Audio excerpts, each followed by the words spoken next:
Podium Audio presents Oops, written by Alexandra Warren. Performed by Morae Brehon and Chance Smolders.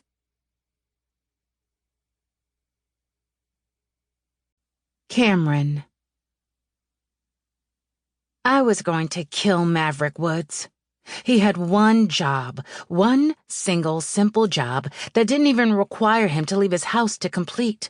But here we were, scrambling to find a replacement performer for this weekend's fundraising gala, all because he'd foolishly decided to break up with the girl who was supposed to be donating her talent to the cause.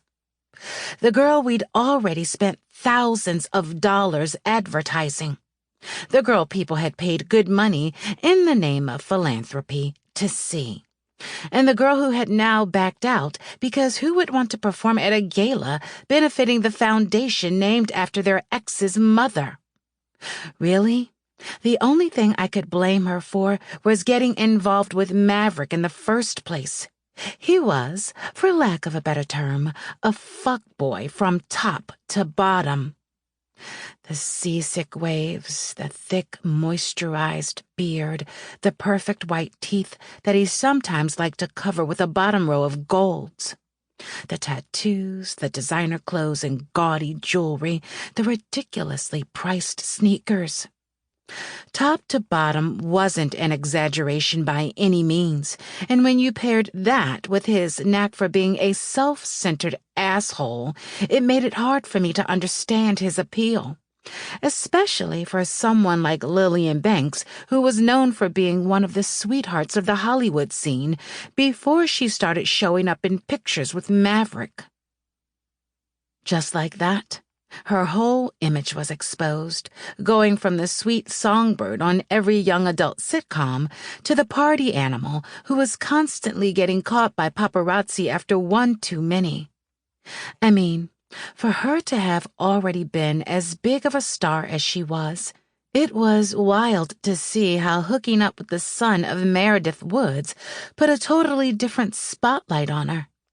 But leave it to Maverick to ruin someone's entire reputation and then break up with them like it's nothing. To him, it probably wasn't.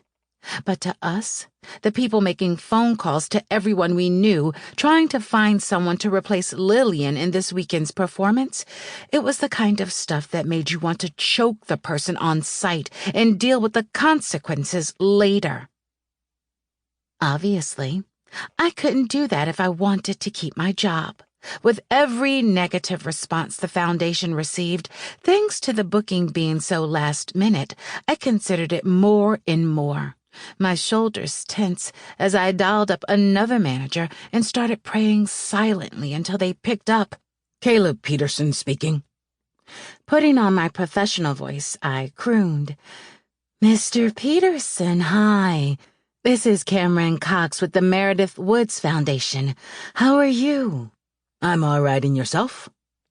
Releasing a heavy sigh, I answered honestly, "Well, I'll be better if you have someone on your roster of talent that we could borrow for a gala we're hosting this weekend."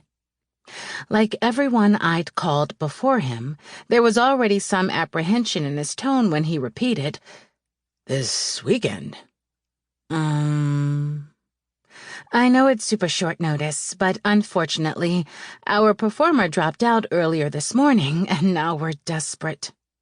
I was hoping the D word would gain me some sympathy points, especially since it was the God-honest truth. But for Caleb, this was business, which meant his follow-up question was, "How much does the gig pay?" About that," I started, getting ready to throw some words together that told this man the gig wasn't exactly a paying one in the most roundabout way possible. But it was almost like he could already sense that energy the way he interjected. "Miss Cox, can I put you on a quick hold?" "Sure," I answered sharply, fully expecting the hold to turn into him just hanging up on me. In fact, I was already scribbling his name off the list of calls we could make when my boss, Janet, popped in to ask, "Any luck?" Like I didn't already know what the outcome of this call would be. The same outcome of all 12 calls before it.